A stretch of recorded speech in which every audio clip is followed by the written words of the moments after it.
we have Piper from Georgia, and she wants to know how to separate pain from religious indoctrination with one's gender identity. Mm-hmm. Piper, you're on with Diana, Rudy, and Christy. How are you doing?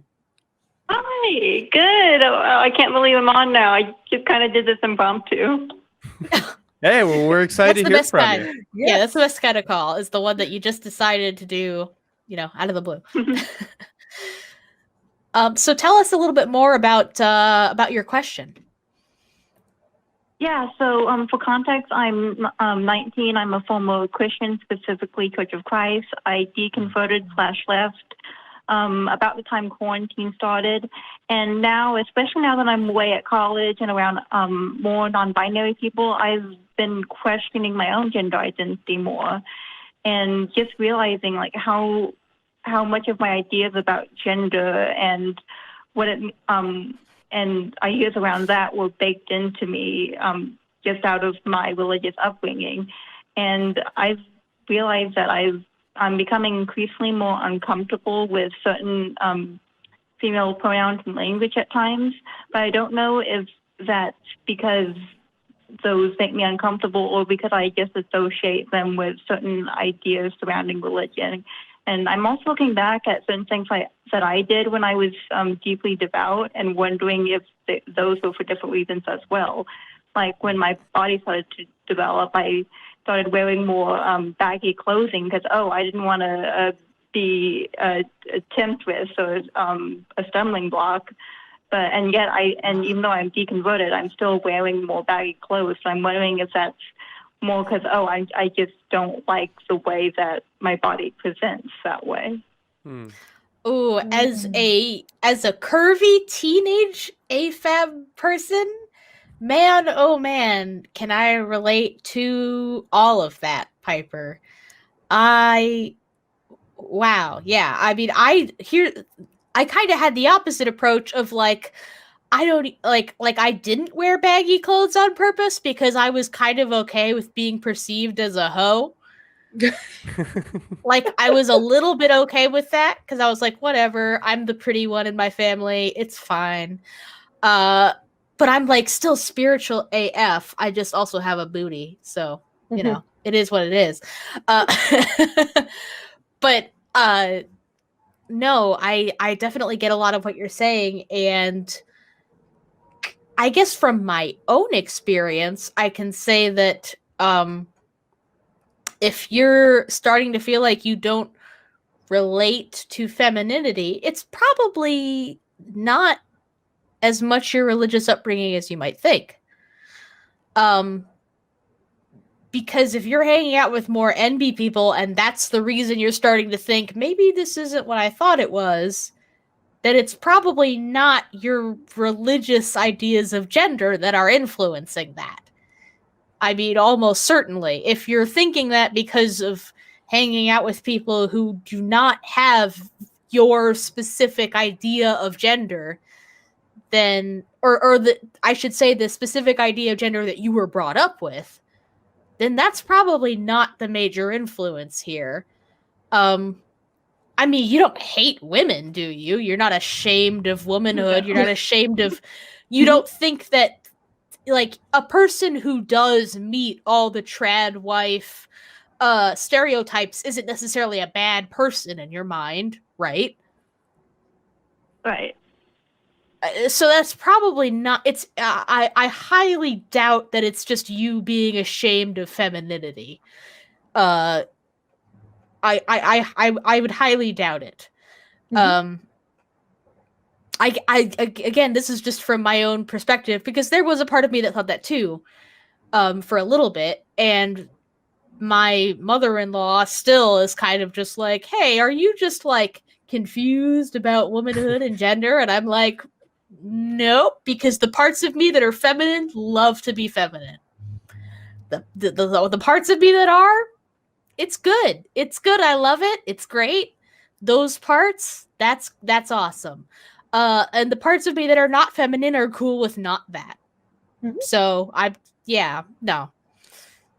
Yeah, there's this accusation that AFAB non-binary people get accused of is that we are trying to escape the oppression of womanhood, and that sort of thing. And I actually spoke to my friend Jude Doyle, who is a non-binary writer, uses he, they pronouns, and was like, hey, are we, like, what do you think about this question? Like, how are we escaping womanhood? And they replied that, like, what we are going to is often a lot harder than being a woman, at least in this society. There's a lot of fun with it, but it's also like you have to explain yourself to people and blah, blah, blah. So, like, if we were just doing this to escape, we're pretty bad at that.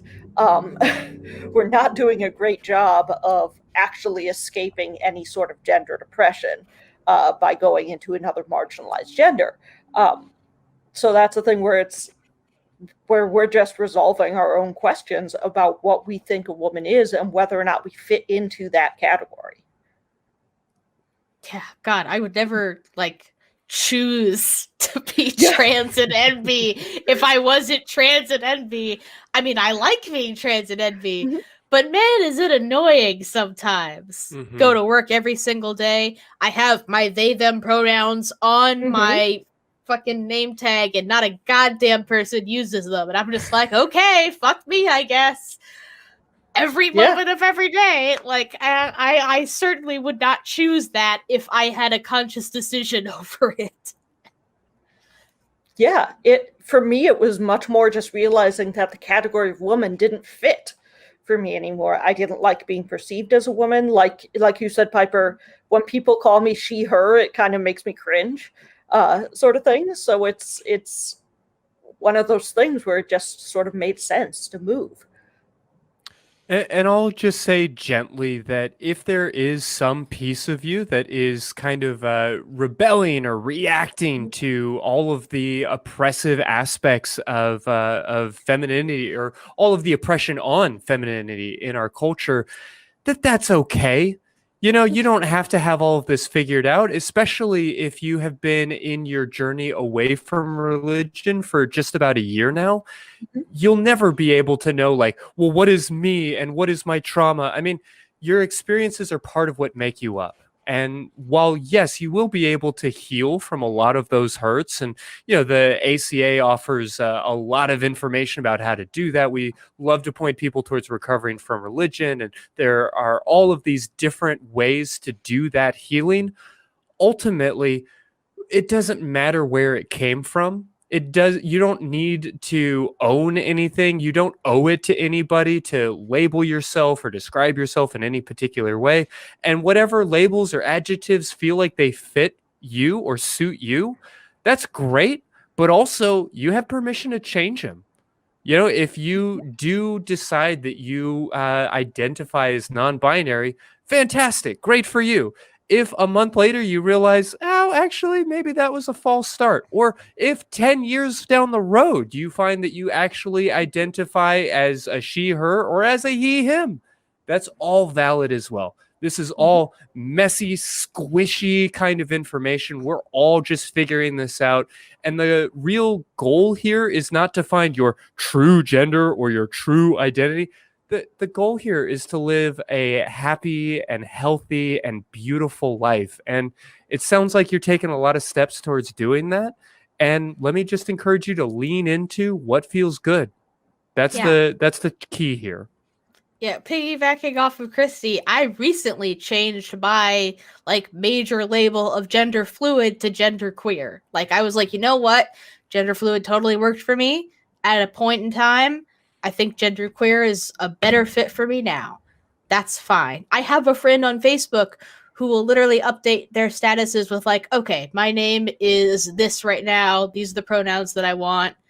And just occasionally changes it. And it's like, that's fine. That's fine.